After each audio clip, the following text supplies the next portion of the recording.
사도행전 1장. 친애하는 데오빌로 각하께, 이 책 촉권에서 나는 예수께서 성령으로 말미암아 친히 택하신 사도들에게 작별을 고하시고 하늘로 들려 올라가신 날까지 그분이 행하시고 가르치신 모든 것을 기록했습니다. 예수께서 죽으신 후에 40일에 걸쳐 여러 다른 상황에서 사도들에게 살아계신 모습으로 나타내셨습니다. 얼굴을 대면한 여러 번의 만남에서 그분은 그들에게 하나님 나라에 관한 일들을 말씀해 주셨습니다. 만나서 함께 식사를 하면서 사도들에게 절대로 예루살렘을 떠나지 말라고 하시며 이렇게 이르셨습니다. 아버지께서 약속하신 것, 곧 너희가 내게서 들은 약속을 기다려야 한다. 요한은 물로 세례를 주었지만 너희는 성령으로 세례를 받을 것이다. 이제 곧 받을 것이다. 마지막으로 함께 있을 때에 사도들이 물었다. 주님, 이스라엘의 나라를 회복하실 때가 지금입니까? 예수께서 그들에게 말씀하셨다. 때는 너희가 알 수 없다. 때를 정하는 것은 아버지의 몫이다. 너희가 받을 것은 성령이다. 성령이 너희에게 오시면 너희는 예루살렘과 온 유대와 사마리아와 세상 끝까지 가서 내 증인이 될 것이다. 이것이 그분의 마지막 말씀이었다. 예수께서는 사도들이 보는 가운데 들려 올라가서 구름 속으로 사라지셨다. 그들은 빈 하늘을 바라보며 거기에 서 있었다. 그때 갑자기 흰옷을 입은 두 사람이 나타났다. 그들이 말했다. 너희 갈릴리 사람들아, 왜 여기 서서 빈 하늘만 쳐다보고 있느냐? 너희 가운데서 하늘로 들려 올라가신 이 예수는 떠나신 그대로 틀림없이 영광 중에 오실 것이다. 사도들이 올리브산이라는 곳을 떠나 예루살렘으로 돌아갔다. 1km가 채 안 되는 길이었다. 그들은 모임 장소로 사용하던 다락방으로 갔다. 베드로, 요한, 야고보, 안드레, 빌립, 도마, 바돌로메, 마테, 알페오의 아들 야고보, 열심당원 시몬, 야고보의 아들 유다. 이들은 끝까지 이 길을 가기로 뜻을 모으고 온전히 하나가 되어 기도했다. 그 중에는 여자들도 있었다. 예수의 어머니 마리아와 예수의 동생들도 함께 있었다. 그때 베드로가 일행 가운데서 일어나 말했다. 방 안에는 120명쯤 있었다. 친구 여러분, 오래전에 성령께서 다윗을 통해 예수를 체포한 자들의 길잡이가 된 유다에 대해 말씀하셨습니다. 그 성경 말씀은 성취되어야 했고 이제 성취되었습니다. 유다는 우리 가운데 한 사람으로 이 사역의 한 부분을 맡았었습니다. 여러분 다 알다시피 그는 뇌물 받은 악한 돈으로 조그마한 농지를 샀는데 거기서 배가 터지고 창자가 쏟아져 나오는 비참한 최후를 맞이했습니다. 이는 예루살렘 사람이면 누구나 아는 일입니다. 사람들은 그곳을 살인의 밭이라고 합니다. 정확히 시편에 기록된 그대로입니다. 그의 농지가 흉흉하게 되어 아무도 거기 살지 못하게 하소서. 또한 나중에 기록된 그대로입니다. 그의 자리를 다른 사람이 대신하게 하소서. 이제 유다를 대신할 사람을 세워야 합니다. 후임자는 예수께서 요한에게 세례를 받으시던 때부터 승천하신 날까지 우리와 함께 있었고 우리와 함께 그분의 부활의 증인으로 지목된 사람들 중에서 나와야 합니다. 그들은 두 사람을 추천했다. 일명 유스도라 하는 요셉 바사바와 마띠아였다. 그들은 기도했다. 오 하나님, 하나님께서는 우리 각 사람들을 속속들이 아십니다. 유다가 제 갈 길을 가려고 버린 이 사역과 지도자의 자리를 대신할 사람으로서 하나님께서 이 두 사람 중에 누구를 택하셨는지 보여주십시오. 그들은 제비를 뽑았다. 마띠아가 뽑혀서 12사도 중에 들게 되었다. 2장. 오순절이 되었을 때 그들이 다 함께 한 곳에 있었다. 난데없이 맹렬한 기세의 강한 바람 같은 소리가 났으나 그 소리가 어디서 나는지 아무도 알 수 없었다. 그러더니 성령께서 들불처럼 무리 사이로 퍼졌고 그들은 성령께서 시키시는 대로 여러 다른 언어로 말하기 시작했다. 마침 그때에 예루살렘에는 많은 유대인이 머물고 있었다. 그들은 세계 각지에서 모인 경건한 순례자들이었다. 그들이 그 소리를 듣고 서둘러 달려왔다. 그런데 그들은 각자의 모국어로 들려오는 소리를 듣고 크게 놀랐다. 도무지 무슨 일인지 영문을 알 수 없었다. 그들은 이렇게 되뇌었다. 이들은 다 갈릴리 사람들이 아닌가? 그런데 이들이 하는 말이 우리 각 사람의 모국어로 들리니 어찌된 일인가? 바데 사람, 메데 사람, 엘람 사람, 메소포타미아, 유대, 갑바도기아, 본도와 아시아, 부르기아와 밤빌리아, 이집트, 구레네에 속한 리비아 여러 지역에서 온 방문객들은 로마에서 이주해온 유대인 개종자들, 크레타 사람과 아라비아 사람들까지 이들이 우리 언어로 하나님의 능하신 일들을 말하고 있지 않은가? 그들은 머리가 혼란스러워 갈피를 잡을 수 없었다. 당황해서 도대체 이게 무슨 일이지? 하는 말을 서로 주고받았다. 그런가 하면 이 사람들이 싸구려 술에 취했다고 놀리는 사람들도 있었다. 바로 그때에 다른 11사도의 지지를 받은 베드로가 일어나 무척 긴박한 어조로 말했다. 유대인 동포 여러분, 여러분과 예루살렘을 방문 중인 모든 여러분, 잘 듣고 이 이야기를 바로 아시기 바랍니다. 이 사람들은 여러분 가운데 일부가 생각하는 것처럼 술에 취한 것이 아닙니다. 이제 겨우 아침 9시인데 취할 시간이나 있었겠습니까? 이것은 예언자 요엘이 장차 일어날 것이라고 알려준 일입니다. 하나님께서 말씀하신다. 마지막 때에 내가 모든 사람에게 내 영을 부어줄 것이다. 너희 아들들은 예언할 것이며 너희 딸들도 예언할 것이다. 너희 청년들은 환상을 볼 것이며 너희 노인들은 꿈을 꿀 것이다.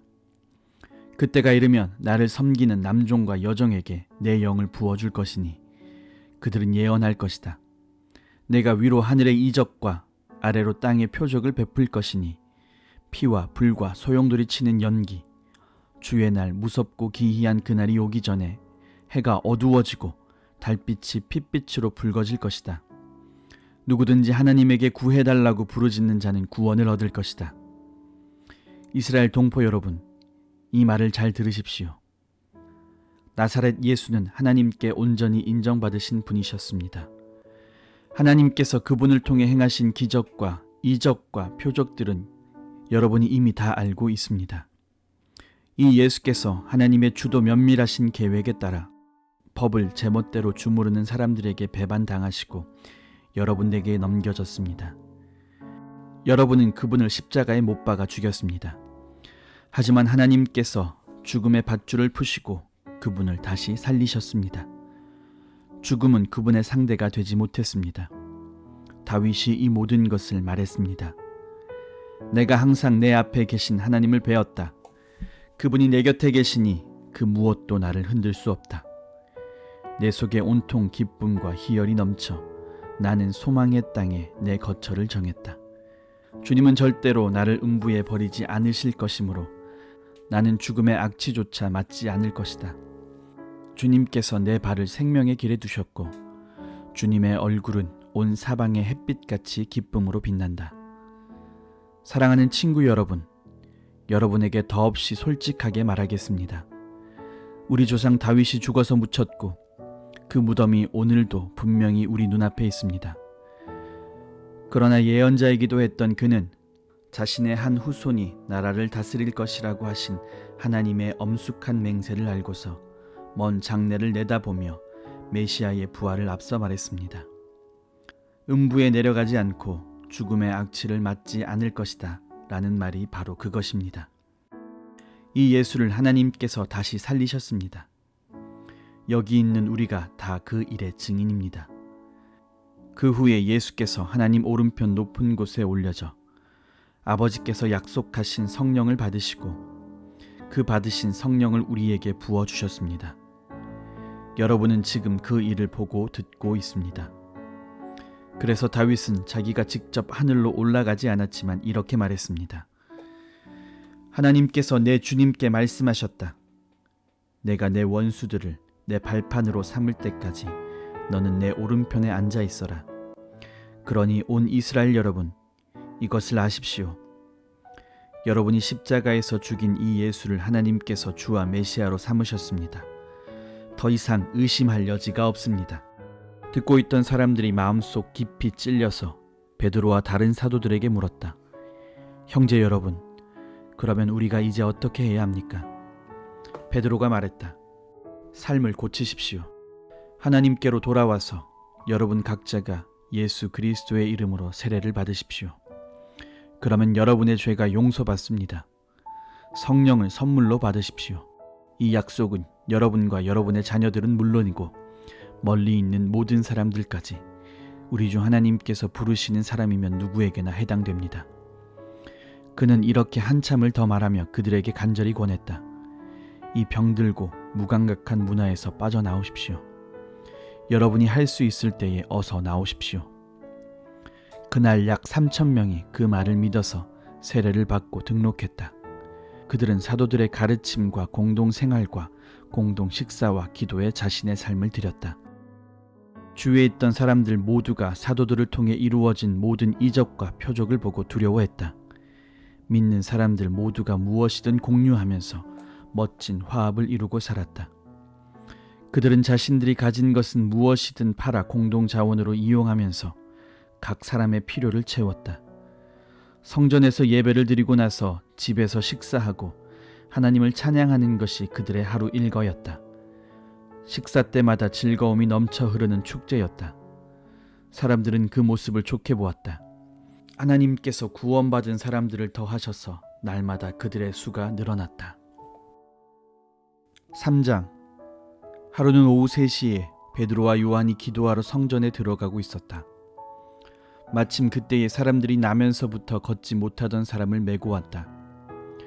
그는 날마다 아름다운 문이라는 성전 문에 앉아 성전에 들어가는 사람들에게 구걸하던 사람이었다. 그는 베드로와 요한이 성전에 들어가려는 것을 보고 구걸했다. 베드로와 그 옆에 있던 요한이 그의 눈을 똑바로 쳐다보며 말했다. 여기를 보시오. 그러자 그는 그들에게서 뭔가 얻을 줄로 생각하고 고개를 들었다. 베드로가 말했다. 나는 동전 한 푼 가진 것이 없지만 내게 있는 것을 당신에게 주겠소. 나사렛 예수 그리스도의 이름으로 걸으시오. 베드로가 그 사람의 오른손을 잡아 일으키자 즉시 그의 발과 발목에 힘이 생겼다. 그는 펄쩍 뛰듯이 일어나 걸었다. 그 사람은 베드로와 요한과 함께 성전으로 들어가서 이리저리 걷고 춤추며 하나님을 찬양했다. 그곳에 있던 사람들 모두가 그가 걸어다니며 하나님을 찬양하는 것을 보았다. 그들은 그가 성전의 아름다운 문에 앉아 구걸하던 사람인 것을 알아보고는 깜짝 놀라 눈을 비볐다. 눈으로 보면서도 도저히 믿기지 않았던 것이다. 그 사람은 기뻐서 어쩔 줄 몰라 하며 베드로와 요한을 끌어안았다. 모든 사람이 그 모습을 직접 보려고 그들이 있는 솔로몬 회랑으로 달려왔다. 사람들이 모인 것을 보고 베드로가 그들에게 말했다. 이스라엘 여러분, 이 일에 왜 이렇게 크게 놀라십니까? 이 사람이 걷게 된 것이 마치 우리 능력이나 경건함 때문인 것처럼 왜 우리를 쳐다보는 것입니까? 아브라함과 이삭과 야곱의 하나님, 곧 우리 조상의 하나님께서 그 아들 예수를 영화롭게 하셨습니다. 빌라도가 죄 없다고 한 그분을 여러분은 거절했습니다.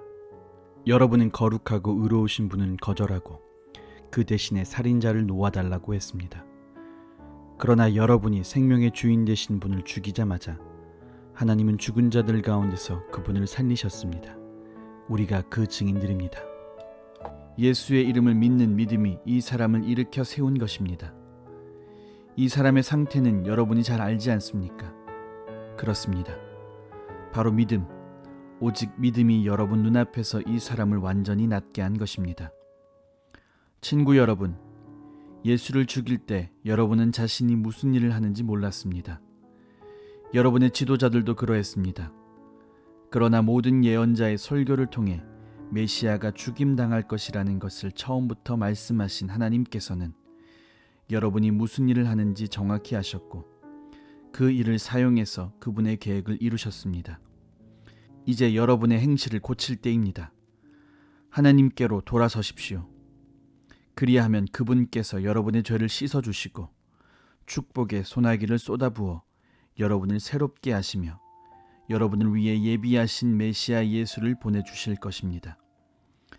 하나님께서 거룩한 옛 선지자들의 설교를 통해 말씀하신 대로 예수는 만물의 질서가 다시 회복될 때까지 하늘에 계셔서 보이지 않을 것입니다. 한 예로 모세는 이렇게 말했습니다. 너희 하나님께서 너희를 위해 너희 동족 가운데서 나와 같은 예언자를 일으켜 세우실 것이다. 너희는 그가 하는 말을 다 들어라. 그 예언자의 말을 듣지 않는 사람은 하나도 남김없이 그 백성 가운데서 멸망할 것이다.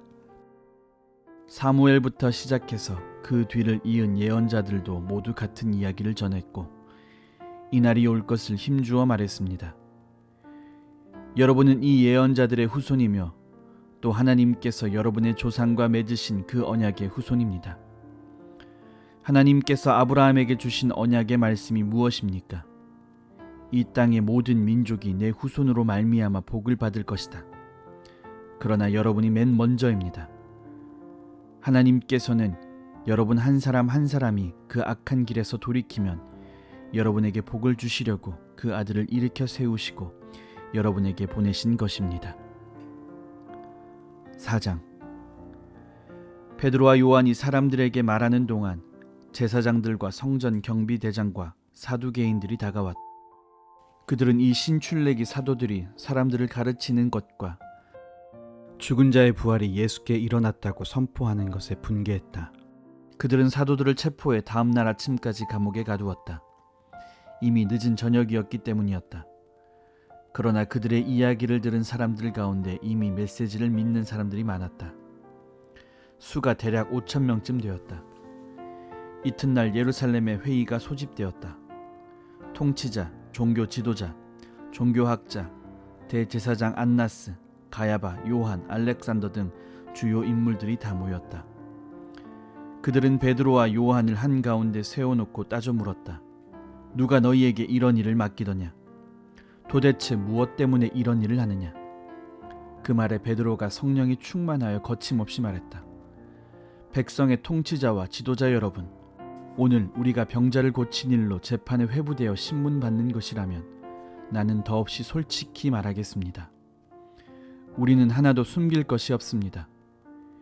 여러분이 십자가에 죽였으나 하나님께서 죽은 자들 가운데서 다시 살리신 나사렛 예수 그리스도, 그분의 이름으로 이 사람이 건강하고 온전한 모습으로 여러분 앞에 서 있습니다.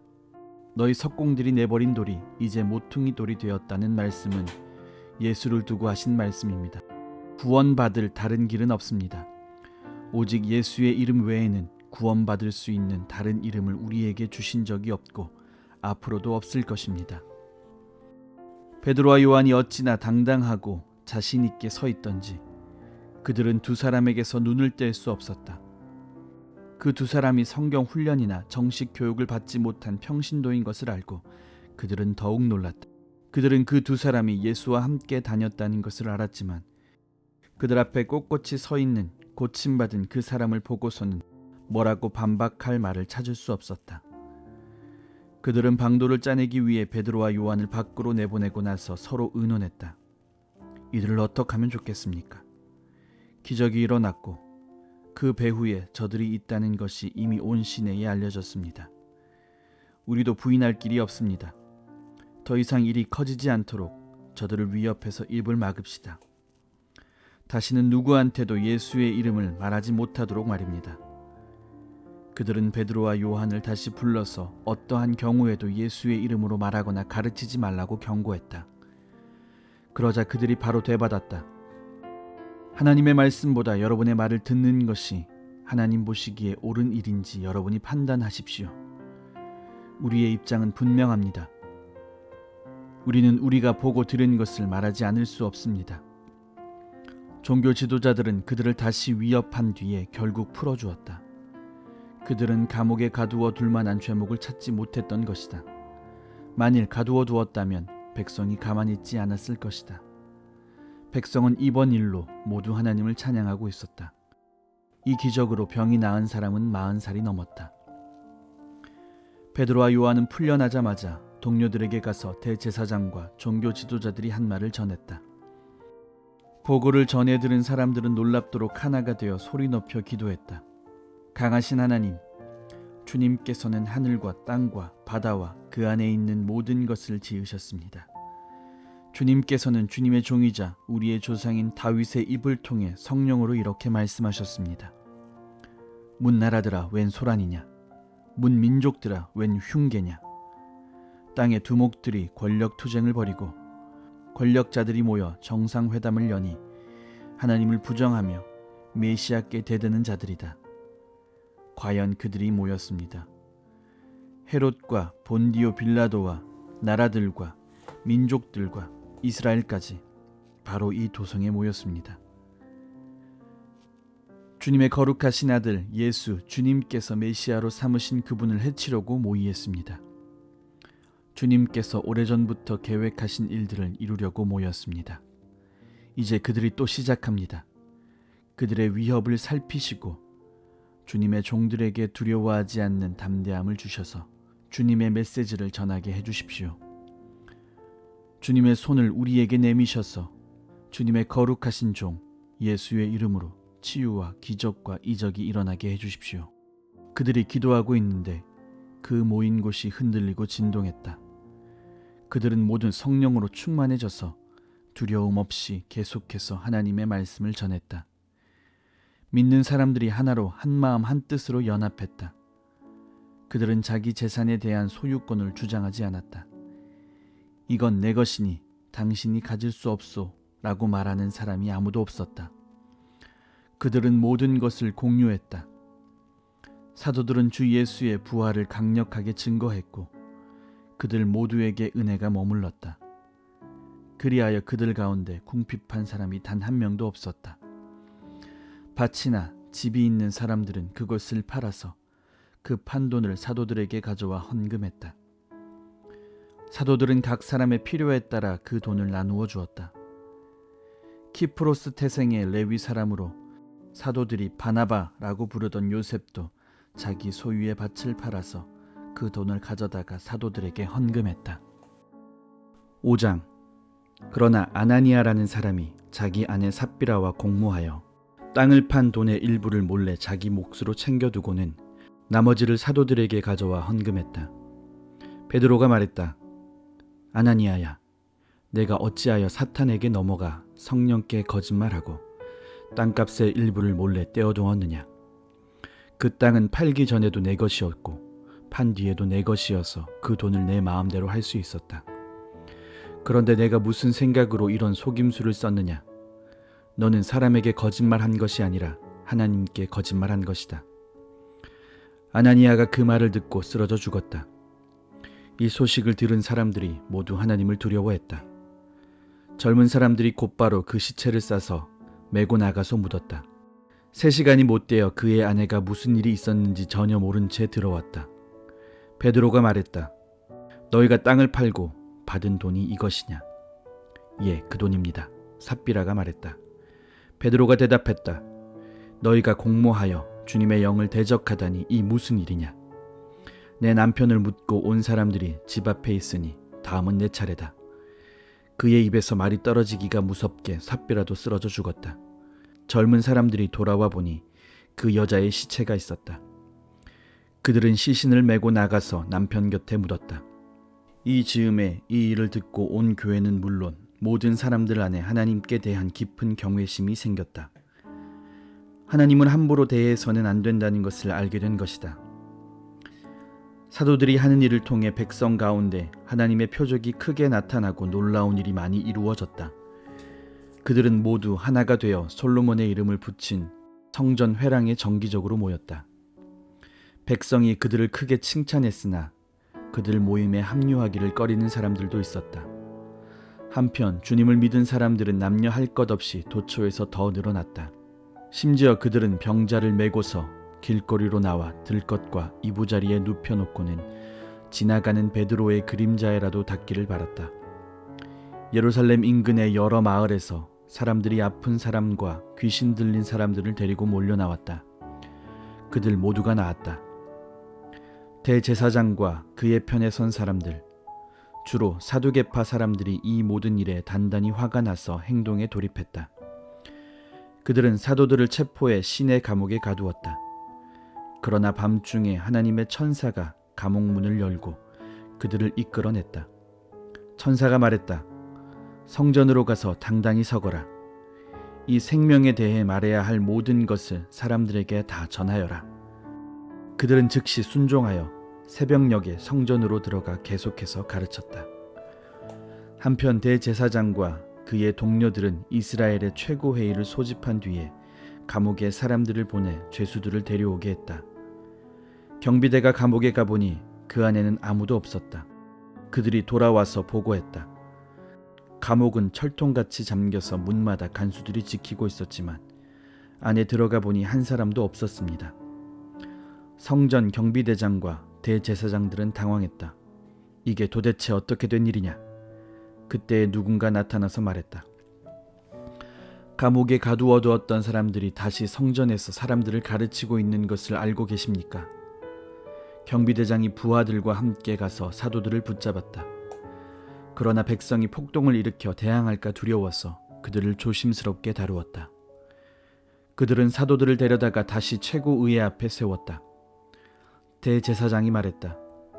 우리가 너희에게 예수의 이름을 가르치지 말라고 엄히 명령하지 않았더냐? 그런데 너희는 너희 가르침으로 예루살렘을 가득 채우고는 그 사람의 죽음을 기어이 우리 탓으로 돌리려 하고 있다. 베드로와 사도들이 대답했다. 사람보다 하나님께 순종하는 것이 당연합니다. 여러분이 십자가에 매달아 죽인 그 예수를 우리 조상의 하나님께서 다시 살리셨습니다. 그 하나님께서 이스라엘에게 변화된 삶과 죄 용서의 선물을 주시려고 예수를 왕과 구주로 삼아 그분을 오른편 높은 곳에 두셨습니다. 우리는 이 일의 증인들입니다.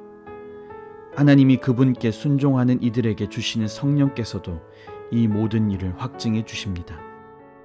그들은 이 말을 듣고 격분하여 그 자리에서 당장 사도들을 죽이려고 했다. 그러자 최고의회 의원인 가말리엘이라는 바리새인이 자리에서 일어났다. 하나님의 율법을 가르치는 교사로 모든 사람의 존경을 받고 있던 그는 잠시 사도들을 밖으로 내보내고 나서 이렇게 말했다. 동료 여러분, 이들을 대할 때 조심하십시오. 얼마 전 드다가 대단한 사람인 양 행세하다가 잠깐 유명해져서 400명 정도 끌어모은 일이 있습니다. 그러나 그가 죽임을 당하자 추종자들이 흩어지고 결국 흐지부지 되고 말았습니다. 그 일이 있고 나서 얼마 후 인구조사 때는 갈릴리 사람 유다가 나타나서 세력을 불렸으나 그 역시 용두사미로 끝나고 그를 따르던 사람들도 뿔뿔이 흩어지고 말았습니다. 그래서 하는 말입니다. 이 사람들에게서 손을 떼십시오. 그냥 내버려 두세요. 만일 이 계획이나 일이 순전히 인간에게서 난 것이라면 산산이 무너지고 말 것입니다. 하지만 하나님에게서 난 것이라면 여러분이 어떻게 해도 소용없습니다. 괜히 하나님을 대적하는 자가 되지 마십시오. 그 말이 설득력이 있었다. 그들은 사도들을 다시 불러들여 호되게 매질한 다음 예수의 이름으로 말하지 말라고 경고하고 그들을 쫓아냈다. 사도들은 예수의 이름 때문에 치욕당하는 영예를 얻은 것을 크게 기뻐하며 의회에서 나왔다. 그들은 날마다 잠시도 쉬지 않고 예수가 그리스도이심을 성전과 집에서 가르치고 전했다. 6장. 그때 제자들의 수가 급격하게 늘어나면서 그리스 말을 하는 신자들이 히브리 말을 하는 신자들에 대해 섭섭하게 여기는 마음이 커졌다. 매일 양식을 배급받을 때 자기네 과부들이 차별을 받고 있기 때문이었다. 그래서 12사도는 제자회의를 소집하여 제자들에게 말했다. 우리가 하나님의 말씀을 전하고 가르치는 책임을 저버린 채 가난한 사람들을 돌보는 것이 옳지 못합니다. 그러니 여러분 가운데서 모두에게 신임을 얻고 성령 충만하여 분별력 있는 사람 7을 뽑으십시오. 그러면 우리는 이 일을 그들에게 맡기겠습니다. 대신에 우리는 우리가 맡은 본분인 기도하고 하나님 말씀을 전하는 일에 전념하겠습니다. 회중이 그 생각을 아주 좋게 여겼다. 그들은 다음 7사람을 뽑았다. 믿음과 성령이 충만한 사람, 스데반, 빌립, 브로고로, 니가노르, 디몬, 바메나, 안디옥 출신의 개종자 니골라. 회중들은 그들을 사도들에게 보였다.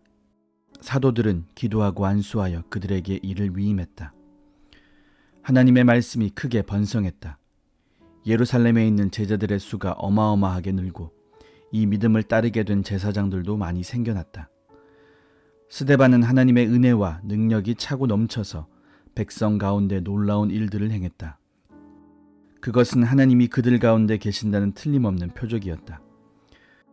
그때 회당에서 몇몇 사람들이 그를 반대하고 나서서 변론으로 그를 누리려고 했다. 그 무리는 종이었다가 자유인이 된 구레네 사람, 알렉산드리아 사람, 길리기아와 아시아 출신의 사람들로 이루어져 있었다. 그러나 스데반이 말하자 그들은 그의 지혜와 영적 기계를 당해내지 못했다. 그래서 그들은 몰래 사람을 매수해 거짓말을 퍼뜨렸다. 이 사람이 모세와 하나님을 저주하는 것을 우리가 들었습니다. 이 말이 백성과 종교 지도자와 종교학자들의 마음을 휘저어 놓았다. 그들은 스데반을 잡아서 최고의회 앞으로 끌고 갔다. 그리고 자신들이 매수한 증인들을 앞세워 이렇게 증언했다. 이 사람은 쉬지 않고 이 거룩한 곳과 하나님의 율법을 욕하고 있습니다.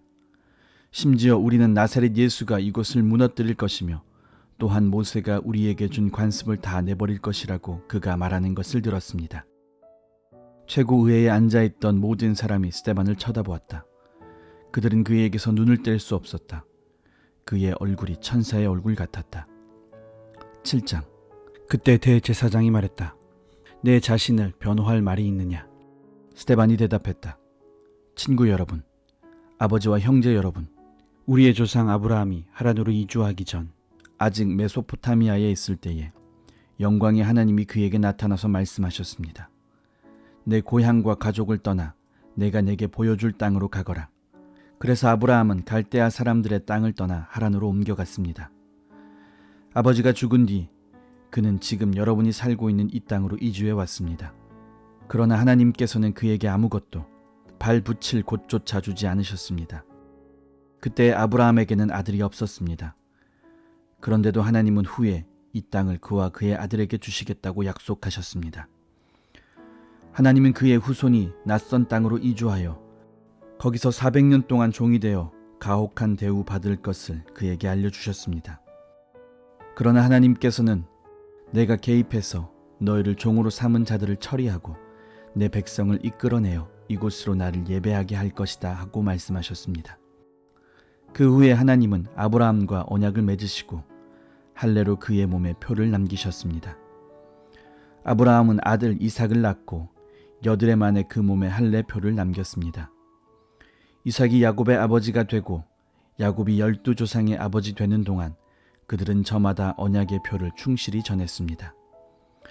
그러나 그 조상들은 시기심에 불타서 요셉을 이집트의 노예로 보내버렸습니다. 그럼에도 불구하고 하나님이 그와 함께 하셔서 그를 모든 환난에서 구하셨을 뿐 아니라 그를 이집트 왕 바로의 눈에 띄게 하셨습니다. 바로는 요셉에게 크게 감동하여서 개인적 사물을 비롯해 온 나랏일을 그에게 맡겼습니다. 그 후에 이집트에서부터 가나안까지 전 지역에 기근이 들어 사람들의 고생이 말이 아니었습니다. 배고픈 우리 조상들은 양식을 얻고자 모든 곳을 샅샅이 뒤졌으나 아무것도 찾을 수 없었습니다. 야곱이 이집트에 양식이 있다는 말을 듣고는 우리 조상들을 보내어 알아보게 했습니다. 소문이 사실임을 확인한 뒤에 그들은 양식을 구하려고 이집트로 다시 갔습니다. 그 방문 때 요셉은 형들에게 자신의 정체를 밝히고 야곱 일가를 바로에게 소개했습니다. 이어서 요셉은 아버지 야곱과 75명이나 되는 일가족을 모두 데려오게 했습니다. 그렇게 해서 야곱 일가가 이집트로 가게 된 것입니다. 야곱이 죽고 그 후에 우리 조상들도 죽었습니다. 그들은 세겜으로 옮겨져 전에 아브라함이 하몰의 자손에게 충분한 값을 치르고 산 무덤에 묻혔습니다.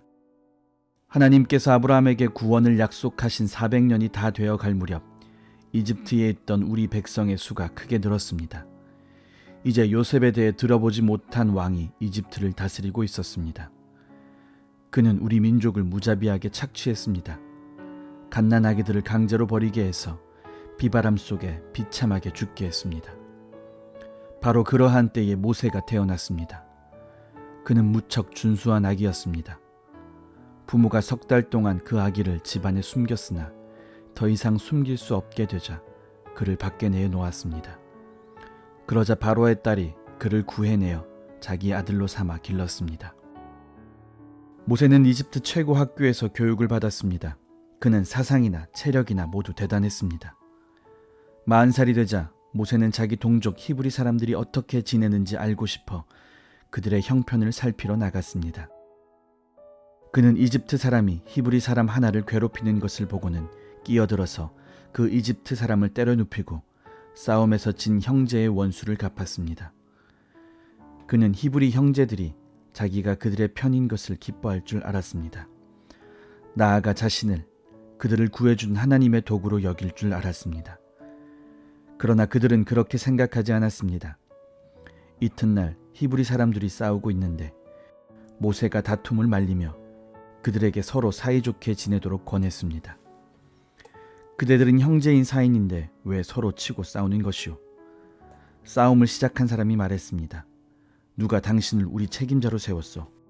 어제 이집트 사람을 죽인 것처럼 나도 죽을 셈이요. 모세는 그 말을 듣고 소문이 퍼진 것을 알고 죽을 힘을 다해 도망하여 미디안 땅에서 나그네로 살았습니다. 나그네로 살면서 그는 2 아들을 낳았습니다. 40년 후 시내 광야에서 불타는 떨기나무 불꽃으로 가장한 천사가 그에게 나타났습니다. 모세는 자기 눈을 믿을 수 없어 자세히 보려고 다가갔습니다. 그때 그는 하나님의 음성을 들었습니다. 나는 내 조상 아브라함과 이삭과 야곱의 하나님이다. 소스라치게 놀란 모세는 눈을 감고 고개를 돌렸습니다. 하나님께서 말씀하셨습니다. 무릎을 꿇고 기도하여라. 내가 있는 곳은 거룩한 곳, 거룩한 땅이다. 내가 이집트에 있는 내 백성의 괴로움을 보았다. 내가 그들의 신음소리를 들었다. 내가 그들을 도우려고 왔다. 그러니 너는 준비하여라. 내가 너를 이집트로 다시 보내겠다. 이 모세는 전에 사람들로부터 누가 당신을 우리 책임자로 세웠소? 라는 말을 듣고 거부당했던 사람입니다. 이 모세는 불타는 떨기나무 속에서 천사를 통해 불꽃을 발하시던 하나님께서 지도자와 구원자로 다시 보내신 사람입니다. 모세는 노예 생활에서 백성을 이끌어냈습니다. 그는 40년 동안 이집트 전역과 홍해와 광야에서 하나님의 표적과 이적을 베풀고 행했습니다.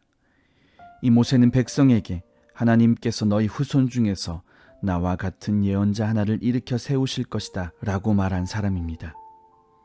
이 모세는 시내산에서 말하던 천사와 광야에서 모인 여러분의 조상들 사이에 서서 그가 받은 생명의 말씀을 가져다 우리에게 전해준 사람입니다. 그런데 우리 조상들은 그 말씀이 자신과 무관하다고 생각했습니다. 그들은 이집트의 옛 생활 방식을 갈망하여 아론에게 불평했습니다. 우리가 보고 따를 수 있는 신을 만들어 주십시오. 우리를 인적조차 없는 이곳으로 이끌어낸 모세가 어찌 되었는지 누가 알겠소. 그때 그들은 송아지 우상을 만들고 그 앞에 희생 제물을 바치며 자기들이 대단한 종교 프로그램을 만들어낸 것처럼 자축했습니다. 하나님은 조금도 기뻐하지 않으셨습니다. 그래서 그들이 자기 방식대로 하게 내버려 두었습니다. 새롭게 등장하는 모든 신에게 다 예배하게 두고 그 결과를 지고 살도록 내버려 두었습니다. 예언자 아모스는 그 결과를 이렇게 묘사했습니다. 오 이스라엘아, 너희가 40년 광야 시절 동안 내게 짐승과 곡식 제물을 가져온 적이 있더냐? 전혀 없었다. 너희는 전쟁의 신 음란의 여신에게 산당을 지어주느라 힘을 다해 그들을 예배하느라 너무 바빴다. 그래서 내가 너희를 바빌론에게 포로로 보낸 것이다. 그 기간 동안 우리 조상들에게는 참된 예배를 드릴 장막 성소가 있었습니다. 그 장막은 모세가 하나님께서 알려주신 설계대로 만든 것이었습니다. 하나님이 그 땅에서 이방인들을 쫓아내실 때에 그들은 장막을 가지고 여호수아를 따라갔고 그 장막은 다윗의 때까지 있었습니다. 다윗은 하나님께서 영구적인 예배 장소를 구했고 결국 솔로몬이 그것을 지었습니다. 그러나 지극히 높으신 하나님께서 목수와 석공이 만든 건물에 사신다는 뜻은 아닙니다. 예언자 이사야가 그것을 잘 기록했습니다. 하나님께서 말씀하신다. 하늘은 내 보좌이고 땅은 내 발이 쉬는 곳이다. 그러니 내가 너희에게 무슨 집을 지어주겠느냐? 내가 물러나 쉴 만한 곳이 어디 있느냐? 내가 쉴 곳은 이미 지어져 있다. 내가 그곳을 지었다. 그런데 여러분은 계속해서 웬 고집입니까? 여러분의 마음은 딱딱하게 굳어 있고 여러분의 귀는 꽉 막혀 있습니다. 성령을 고의로 무시하니 여러분은 여러분의 조상들과 다를 바 없습니다. 예언자들 가운데 그 같은 대우를 받지 않은 사람이 일찍이 있었습니까? 여러분의 조상들은 의로우신 이가 오실 것을 말하는 사람은 누구든지 죽였습니다. 이제 여러분이 가문의 전통을 잇고 있으니 여러분은 모두 배반자이며 살인자입니다. 천사들이 선물 포장까지 해서 하나님의 율법을 전해 주었건만 여러분은 그것을 함부로 써버렸습니다. 그 말을 듣고 있던 사람들이 난폭해지더니 야유와 휘파람과 욕설을 퍼붓고 폭도로 변했다. 그러나 성령 충만한 스데반의 눈에는 그것이 보이지 않았다. 하나님밖에 보이지 않았다. 그는 모든 영광 가운데 계신 하나님과 그 곁에 서 있는 예수를 보았다. 그가 말했다. 아, 하늘이 활짝 열리고 인자가 하나님 곁에 서 계신 것이 보입니다. 폭도의 고함과 야유가 스데반의 목소리를 삼켜버렸다. 그들은 사정없이 달려들어 그를 시내 밖으로 끌어내서 그에게 돌을 던졌다. 주동자들이 겉옷을 벗어놓고 사울이라는 청년에게 지키게 했다. 돌이 비오듯 쏟아지는데 스데반이 기도했다. 주 예수여, 내 생명을 받아주십시오. 그런 다음 무릎을 꿇고 모두에게 들릴 만큼 큰 소리로 기도했다. 주님, 이 죄를 저들에게 돌리지 마십시오. 이것이 그의 마지막 말이었다. 그리고 그는 숨을 거두었다. 사울이 바로 그 자리에 있었다. 그는 살인자들에게 축하의 말을 건넸다. 8장. 이 일을 계기로 예루살렘의 무서운 박해가 시작되었다. 믿는 사람들이 모두 유대와 사마리아 전역으로 흩어졌다. 사도들만 빼고는 전부 흩어졌다. 선하고 용감한 사람들이 스데반을 묻고 엄숙히 장례를 치러주었다. 그날 많은 이들의 눈에 눈물이 마르지 않았다. 몹시 사나워진 사울은 교회를 초토화했다. 그는 집집마다 들어가서 남녀 할 것 없이 모조리 끌어다가 감옥에 넣었다. 본교지를 떠날 수밖에 없게 되자 예수를 따른 모든 이들은 선교사가 되었다. 어디로 흩어지던지 그들은 예수에 대한 메시지를 전했다. 빌립은 사마리아의 한 성에 내려가 메시아에 대한 메시지를 선포했다.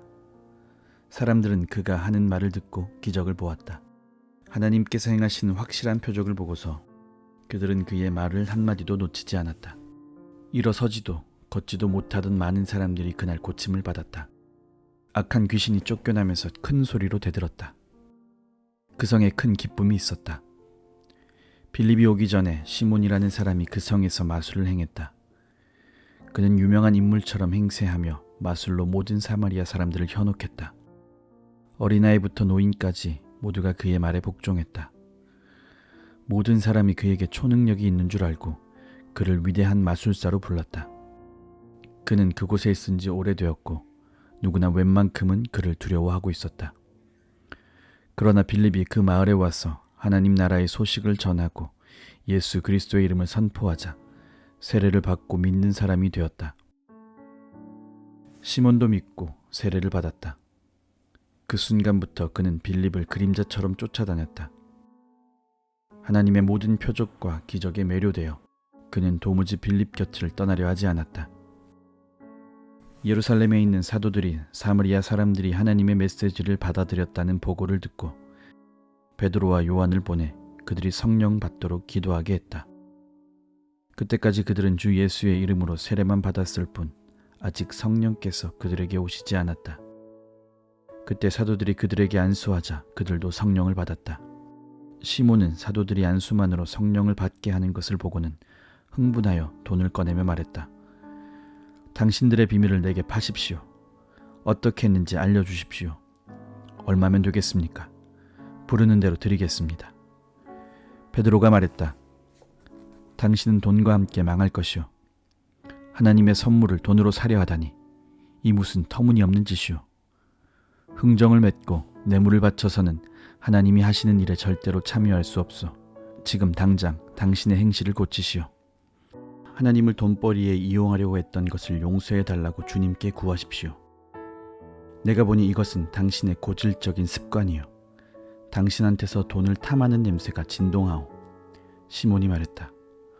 오, 나를 위해 기도해 주십시오. 그런 일이 내게 절대 일어나지 않도록 주님께 기도해 주십시오. 그 말을 끝으로 두 사도는 길을 떠나 하나님의 구원 메시지를 계속해서 증거하고 널리 알렸다. 예루살렘으로 돌아가는 길에도 지나는 사마리아의 마을마다 메시지를 전했다. 그 후에 하나님의 천사가 빌립에게 말했다. 오늘 정오에 예루살렘에서 가사로 내려가는 광야길로 걸어가거라. 그는 서둘러 움직였다. 그는 길을 가던 에티오피아 내시를 만났다. 그 내시는 에티오피아 여왕 간다게의 제무 대신으로 예루살렘으로 순례를 왔다가 에티오피아로 돌아가는 길이었다. 그는 마차를 타고 가며 예언자 이사야의 글을 읽고 있었다. 성령께서 빌립에게 말씀하셨다. 마차에 올라타거라. 빌립은 옆으로 달려가 내시가 이사야를 읽는 소리를 듣고 이렇게 물었다. 읽는 것이 이해됩니까? 내시가 대답했다. 도와주는 사람이 없는데 어찌 이해가 되겠습니까? 그러고는 마차 안으로 빌립을 청했다. 그가 읽고 있던 구절은 다음과 같았다. 도살당하러 끌려가는 양처럼, 털 깎이는 어린 양처럼 잠잠히 그는 아무 말 없었다. 공정한 재판도 없이 조롱과 멸시를 당했다. 그가 이 땅에서 격리되었으니 이제 누가 그를 자기 백성으로 여기겠는가? 내시가 말했다. 말해주시오. 예언자가 지금 누구 이야기를 하는 것입니까? 그 자신입니까? 아니면 다른 사람입니까? 빌립은 그 기회를 놓치지 않고 그 구절을 본문 삼아 내시에게 예수를 전했다. 계속해서 길을 가다가 그들은 냇가에 이르렀다. 내시가 말했다. 여기 물이 있습니다. 내가 세례를 받지 못할 까닭이 무엇이겠습니까? 그는 마차를 멈추게 했다. 두 사람은 물러 내려갔고 빌립은 그 자리에서 그에게 세례를 주었다. 그들이 물에서 올라올 때 하나님의 영이 갑자기 빌립을 데려가셨다. 그 후로 내시는 빌립을 보지 못했다. 그러나 그는 개의치 않았다. 그는 애초에 얻으려던 것을 얻었고 더없이 행복한 마음으로 길을 갈 수 있었다. 빌립은 아소도에 나타나 북쪽으로 계속 올라가면서 그 길을 따라 있는 모든 마을에 메시지를 전했다. 그는 마침내 가이사랴에 도착했다. 9장. 그동안 사울은 주님의 제자들을 죽이려고 바싹 추적하고 있었다. 그는 대제사장에게 가서 다마스쿠스의 여러 회당에 가져갈 체포영장을 받았다. 거기서 이 도를 따르는 사람들을 찾으면 남녀를 불문하고 체포해서 예루살렘으로 데려오는 것이었다. 그는 길을 떠났다. 그가 다마스쿠스의 외곽에 이르렀을 때 갑자기 눈부시게 환한 빛 때문에 앞이 잘 보이지 않았다. 그가 바닥에 쓰러져 있는데 한 음성이 들려왔다. 사울아, 사울아, 왜 나를 해치려 하느냐? 그가 말했다. 주님, 누구십니까? 나는 내가 핍박하는 예수다. 넌 일어나 성 안으로 들어가거라. 내가 무엇을 해야 할지 말해줄 사람이 거기 있다. 그의 일행은 놀라서 말도 못하고 서 있었다. 그들은 소리는 들었으나 아무도 보지 못했다. 바닥에서 몸을 일으킨 사울은 자신의 눈이 완전히 먼 것을 알았다. 일행이 그의 손을 잡고 다마스쿠스로 데리고 들어갔다. 그는 사흘 동안 눈이 먼 채로 있었다. 그는 아무것도 먹지 못하고 아무것도 마시지 못했다. 다마스쿠스에 아나니아라는 제자가 있었다. 주께서 환상 가운데 그에게 말씀하셨다. 아나니아야. 예, 주님. 그가 대답했다. 일어나서 곧은 길로 가거라. 유다의 집에서 다소 출신 사람 사울을 찾아라. 그가 거기서 기도하고 있다. 그가 금방 아나니아라는 사람이 집에 들어와서 자기에게 안수하여 다시 보게 하는 꿈을 꾸었다. 아나니아가 항의했다. 주님, 진심이 아니겠지요. 모두가 이 사람과 이 사람이 여태까지 행한 끔찍한 일들과 예루살렘에 있는 주님의 백성에게 저지른 만행에 대해 말하고 있습니다. 이제 그는 우리에게도 똑같이 할 수 있는 권한이 적힌 문서를 대제사장한테 받아서 여기 나타난 것입니다. 그러자 주님이 말씀하셨다. 이유를 묻지 말고 가거라. 내가 그를 이방인과 왕과 유대인들 앞에 세울 나의 대리인으로 뽑았다. 이제 나는 장차 그가 당한 일, 곧 이 일이 따르는 혹독한 고난을 그에게 보여줄 것이다. 아나니아가 그 집을 찾아가서 눈이 먼 사울에게 안수하고 말했다. 사울 형제여, 당신이 여기 오는 길을 배웠던 주님이신 예수께서 당신이 다시 보고 성령으로 충만해지도록 나를 보내셨습니다. 그의 입에서 말이 떨어지자마자 사울의 눈에서 비늘 같은 것이 떨어졌다. 사울은 다시 보게 되었다. 사울은 일어나 세례를 받고 그들과 함께 앉아 음식을 먹고 힘을 얻었다. 사울은 다마스쿠스에 있는 형제들과 며칠을 보내며 친해졌다. 그 후 사울은 한시도 허비하지 않고 곧바로 일을 시작했다. 사울은 여러 회당에서 예수가 하나님의 아들이심을 전했다. 사람들은 예기치 못한 그의 말에 놀라서 그를 믿어야 할지 분간이 서지 않아 이렇게 되뇌었다. 이 사람은 예루살렘에서 믿는 이들을 파멸시키던 자가 아닌가? 그가 여기에 온 것도 똑같은 일을 하려고 온 것이 아닌가? 우리를 체포하고 예루살렘 감옥으로 끌고 가서 대제사장들의 판결을 받게 하려는 것일 텐데, 그러나 그들의 의심에도 불구하고 사울은 한순간도 주춤하지 않았다. 오히려 그는 더욱 힘을 얻어 반대 세력을 정면 돌파해 갔다. 그는 다마스쿠스의 유대인들의 의심을 누그러뜨리면서 예수가 메시아이심을 그들에게 힘써 증명했다. 긴 시간이 흐른 후에 몇몇 유대인들이 그를 죽이기로 모의했으나 그 말이 사울의 귀에 들어갔다. 유대인들은 그를 죽이려고 불철주야 성문을 감시하고 있었다. 그러던 어느 날 밤에 제자들이 그를 광주리에 담아 벽으로 달아내려 탈출시켰다. 사울은 예루살렘으로 돌아와 제자들의 무리에 들려고 했으나 모두가 그를 두려워했다. 그들은 사울을 조금도 믿지 않았다. 그때 바나바가 그를 감싸주었다. 바나바는 사도들에게 사울을 소개하며 그를 옹호했다. 사울이 다마스쿠스 길에서 어떻게 주님을 만나 그분과 대화했는지, 다마스쿠스 현지에서 어떻게 목숨을 걸고 예수의 이름을 담대히 전했는지 사도들에게 말해주었다. 그 후로 사울은 그들 가운데 하나로 받아들여져 아무 의혹도 사지 않고 예루살렘에 드나들며 제약 없이 주님의 이름으로 전했다. 그러나 그는 그리스 말하는 유대인 무리와 부딪히며 그들과 이딴 논쟁을 벌였다. 그들은 사울을 죽이려는 음모를 꾸몄다. 그러나 그의 동료들이 그 음모를 알고 그를 성 밖으로 빼돌려 가이사라로 데려갔다. 거기서 그를 배에 태워 다소로 보냈다. 그 후에 사태가 진정되고 교회는 한동안 순항했다. 유대와 사마리아와 갈릴리 등 모든 지역에서 교회가 성정했다. 하나님을 깊이 경외하는 마음이 그들 속에 충만했다. 성령께서 그들과 함께 계셔서 그들에게 힘을 주셨다. 그들은 놀랍도록 번성했다. 베드로가 모든 교회를 방문하는 사명을 가지고 길을 떠났다. 여행 중에 그는 루따에 도착해 그곳에 있는 믿는 사람들을 만났다. 그는 애니아라는 사람과 마주쳤는데 그 사람은 몸이 마비된 채 8년째 자리에 누워 있었다. 베드로가 말했다. 애니아야, 예수 그리스도께서 너를 낫게 하신다. 일어나서 자리를 정돈하여라. 그러자 그가 그대로 했다. 자리에서 벌떡 일어난 것이다. 루따와 샤론에 사는 모든 사람이 그가 걸어다니는 것을 보고 하나님께서 자기들 가운데 살아 역사하신다는 사실에 눈을 뜨게 되었다. 거기서 조금 떨어진 요바에 다비다라는 제자가 있었는데 그의 이름은 도르가, 산양이라는 뜻이다. 그녀의 선행과 구제는 잘 알려져 있었다. 베드로가 그 지역에 있는 동안 그녀가 병이 들어 죽었다. 그녀의 친구들이 장례를 치르려고 시신을 수습해서 서늘한 방에 두었다. 마침 베드로가 인근 루따를 방문 중이라는 말을 들은 몇몇 제자들이 그에게 두 사람을 보내어 그들이 있는 곳으로 와줄 수 있는지 물었다. 베드로는 즉시 일어나 그들과 함께 갔다. 그들은 다비다의 시신을 안치해 둔 방으로 그를 안내했다. 대부분 과부인 고인의 옛 친구들이 방 안에서 울고 있었다. 그들은 도르가가 살아있을 때 만들어둔 옷가지들을 베드로에게 보여주었다. 베드로가 과부들을 방에서 내보내고 무릎을 꿇고 기도했다. 그리고 시신에 대고 직접 말했다. 다비다야, 일어나라. 다비다가 눈을 떴다. 그리고 베드로를 보더니 일어나 앉았다. 그는 다비다의 손을 잡아 일으켰다.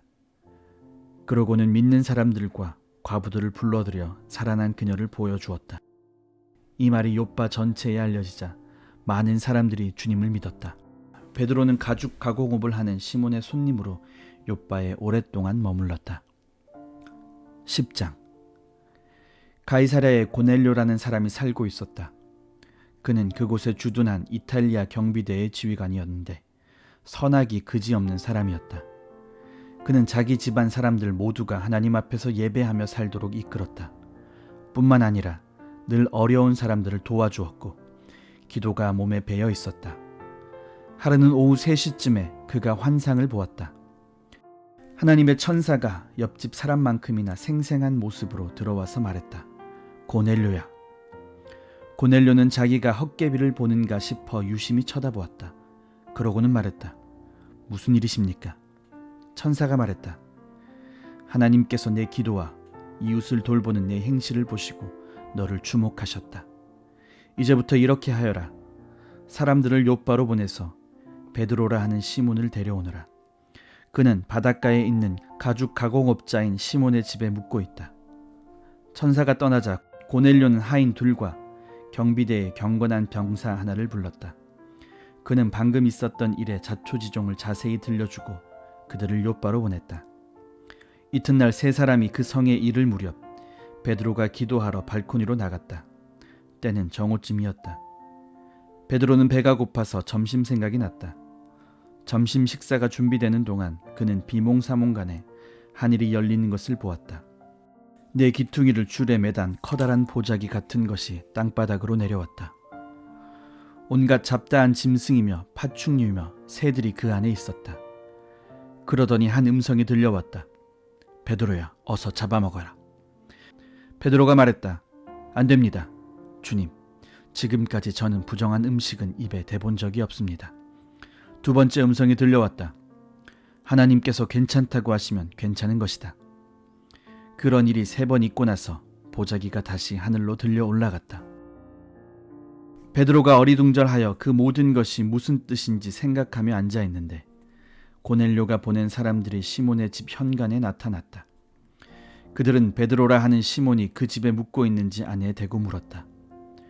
베드로는 생각에 잠겨있느라 그 말을 듣지 못했다. 성령께서 그에게 속삭이셨다. 3사람이 문을 두드리며 너를 찾고 있다. 내려가서 그들과 함께 가거라. 아무것도 묻지 마라. 내가 보낸 사람들이다. 베드로가 내려가서 그 사람들에게 말했다. 여러분이 찾고 있는 사람이 나인 것 같습니다. 무슨 일입니까? 그들이 말했다. 고넬료 지휘관님은 의롭게 행하며 하나님을 경외하는 분으로 널리 알려져 있습니다. 이 부근에 사는 유대인들 아무한테나 물어보시면 압니다. 그런데 거룩한 천사가 그분께 명하기를 당신을 찾아가서 집으로 모셔다가 당신의 말을 들으라고 했습니다. 베드로는 그들을 집 안으로 들여 편히 쉬게 했다. 이튿날 아침에 베드로가 일어나 그들과 함께 갔다.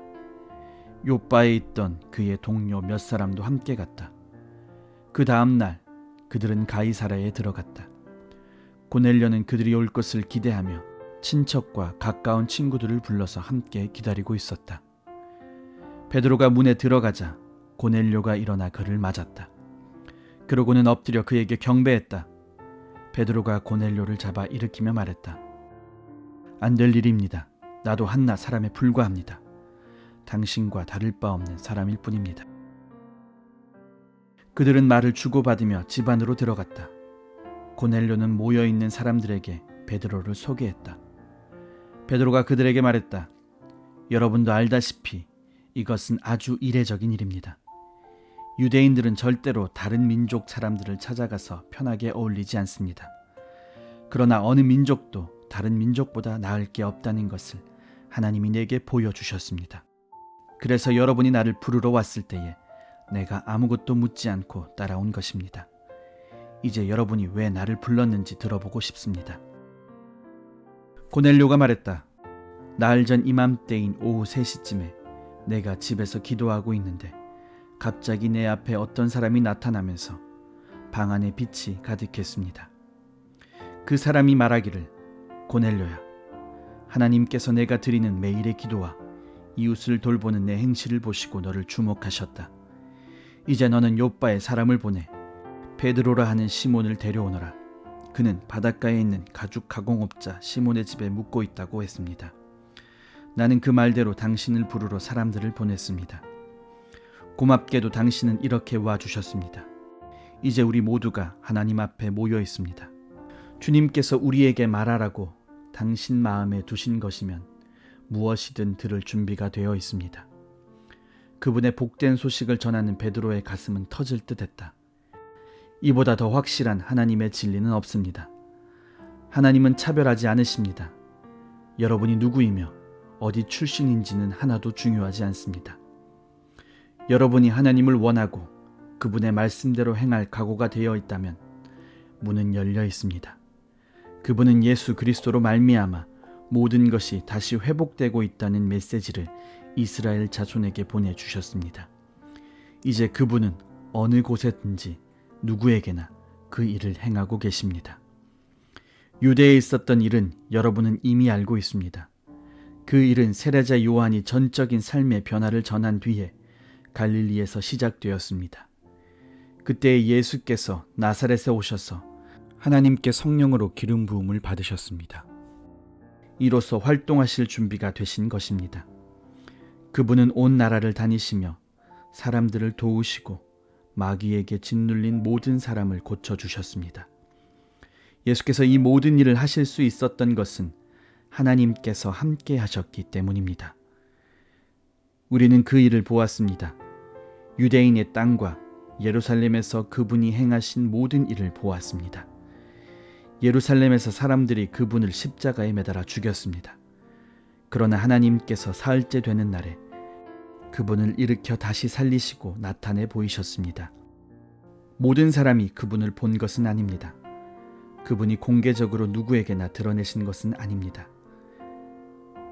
하나님께서 미리 신중하게 증인들을 택하셨습니다. 우리가 바로 그 증인들입니다. 그분이 죽인 자들 가운데서 살아나신 뒤에 그분과 함께 먹고 마신 사람들이 바로 우리입니다. 그분은 이 일을 공개적으로 알리는 일을 우리에게 맡기셨습니다. 하나님께서 산자와 죽은 자의 심판자로 정하신 이가 바로 예수이심을 엄습히 증거하는 일을 우리에게 맡기신 것입니다. 그러나 이 일에 우리만 참여한 것은 아닙니다. 그분을 통해 죄를 용서받았다는 우리의 증언은 모든 예언자의 증언이 뒷받침합니다. 베드로의 입에서 이 말이 떨어지자마자 듣고 있던 사람들에게 성령이 임하셨다. 베드로와 함께 온 믿는 유대인들은 믿기지 않았다. 유대인이 아닌 이방인들에게 성령의 선물이 부어지는 것이 도무지 믿기지 않았던 것이다. 그러나 분명한 사실이었다. 그들은 이방인들이 방언으로 말하고 하나님을 찬양하는 소리를 들었다. 그러자 베드로가 말했다. 이 벗들에게 물로 세례를 주는데 이의가 있습니까? 이들도 우리와 똑같은 성령을 받았습니다. 아무런 이의가 없자 그는 그들에게 명하여 예수 그리스도의 이름으로 세례를 받게 했다. 그들은 베드로에게 며칠 더 묵어가기를 청했다.